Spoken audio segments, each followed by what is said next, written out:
Learning is a treasure that will follow its owner everywhere. In Masai Mara University, we find group of 3 students who have decided to give back to the society. The 3 students are Mokoit, Frank, and Nicholas. They act as trainers to their fellow students by elaborating more on practicals in this field of journalism, as young as they are in the profession. Their main focus is on editing, both video and sound editing. Surprising thing about this ongoing training session is that they offer free service. All they want is their fellow students to be well equipped as they are. Welcome, I am Vivian Oresha. I decided to follow them to their training area to see where and how they conduct their training sessions. The first thing we do here is take our video that we had dragged from the folders on our hard disk or on our laptop from the importation panel. Then we bring it to the first preview panel. To do that, you just need to come to your video. This is, for example, the first one that we brought here. Then you left click on it, then drag it, this first preview panel. Then here, this is the trainer. So would you kindly introduce yourself? Okay, I'm Frank Odwar. I'm a 4th year student taking Kiswahili and journalism. Yes, I'm the trainer. So Frank, what inspired you to do this, to conduct this training session? What pushed you? You know, what pushed me really is the fact that nowadays most of these students who take journalism, they just think that, as I would say it in other language, some come to slay. They don't want to go after these hand-sought or after-sought technical skills. So these technical skills, as I saw, it was only a few members or a few people who had these technical skills. So I thought that it as a wise decision actually to train some people so that they could also be having these technical skills. Unajua Kenya sahi ni kazi ya mkono yako ndio inakulisha. So the main idea behind this was that I trained the first 10 and then the next 10, that is a total of 20. Then among these 10, to every 10, what I always tell them is that go train other 10 people. You see, that way if these 10 train 10, 10 train 10, then we have an end target that we can achieve at the end of the day. Okay. And how did you acquire these skills that you are teaching the others? These skills actually, we also acquired them from learning from others. Some we learned by ourselves. Like I would tell you, in this modern age of technology, I call it YouTube group of schools. So mine, majority of the skills I learned them from YouTube. Some I will try them, whatever information that I don't know, I go look for some tutorials on YouTube, then see how it is done. I compare the different types of tutorials, yes, and then maybe inquire about among my peers.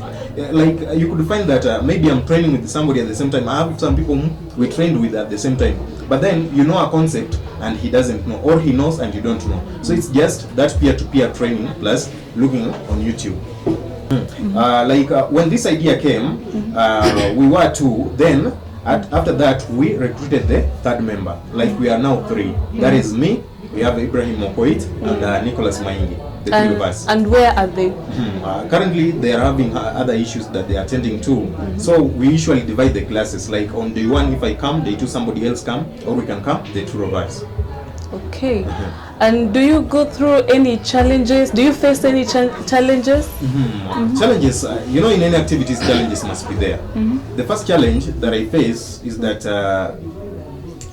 some of these students, when they come, they expect you to give them 100%. But my style of giving it out is that I give 25%, you go look for the 75%. So you'd find that when you're teaching, maybe somebody has come, maybe they don't have an access to these machines. You know, it's now to do with the current economic situation. Not everybody can afford this. Maybe you find somebody has come, instead of even having somewhere to note down some of these important things, somebody is just seated, you see. Then another issue is of time management. You know, here we are students. So maybe that is the biggest challenge anyway. At times I'm in class, at times I'm with other activities that I'm involved in. So you find that you've said, let's come at 2, somebody arrives at 2:30. So that is the main challenge here. Yes.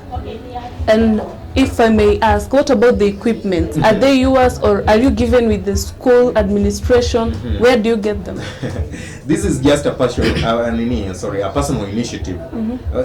Most of these equipment that you're using, all of the equipments, they are from us. Like, for example, me, I come with my laptop, I come with everything, that my software is everything. The school does not provide anything because it's our own initiative. So what advice can you give to your trainees? The advice that I would give them, or to the student population at large, is that these technical skills, these are very important things, and they are much sought after skills. Like, ukiwa na skills zako za mkono, kesho uende upate kwamba watu wanaajiriwa, watu wanajua video editing, despite you knowing other fields of journalism. Naona umeiva sana kazi yako mkono, unaweza jiamini nayo. Naona kama hiyo ni added advantage. Now, in terms of self-reliance, you can rely on yourself. After this, maybe you have your studio, you've opened it, so you don't need to hire so many people. You see, these skills are very good, and really encourage everybody to at least have these skills. Wow, this is a very good work. Thank you, Mr. Frank. Thank you. My name is Cyprian, and the experience that I've had over the session, for example, is the software that we have been introduced to. That is the Adobe software, and also the different panels under that Adobe that you can use to edit your video. For example, you can acquire the video you want to edit from the folder to the media panel, then to the preview panel, then to the editing panel. Thank you so much. Is it true that you don't pay anything or you don't give anything in return in this training? Okay, thank you very much. That's a nice question. Yeah, actually we don't really pay them. We are not coerced to pay them. It's just an act of humanity that they give us some skills. But it does not also rule out that if I have something that I can appreciate them, that I can also throw to them. Thank you. As trainees, do you have any challenges that you face, and how do you go about them? As you are undergoing these classes, you have been facing various challenges, lack of access of laptops, because you need laptops so as to practice and obtain these skills. Thank you. Shukran sana Vivian kwa wakati huu ambao umenipa. Kwa majina ni Hagai Okumu, mwanafunzi wa mwaka wa pili. Na bila shaka training ambayo tumefanya ya editing, video editing imeweza kutusaidia. Tumekuwa na kazi na ambazo zimekuwa zikipile za kuedit videos na ikakuwa na imeweza kutusaidia ndipo sasa hii kazi haziwezi kupile, na alafu pia imetusaidia pale na ambapo for now tunaweza upload videos nyingi kwa YouTube ambazo zinatusaidia kama. As we have seen, these students of Masai Mara University who are investing in learning, this is a challenge to present generation out here. Let us have the urge to acquire knowledge, not only the knowledge of the class, but go an extra mile and learn or train in other things which can help us to fit in the society of inadequate job opportunities. So learning is a continuous process and young people have to invest much in learning. I am Vivian Oresha.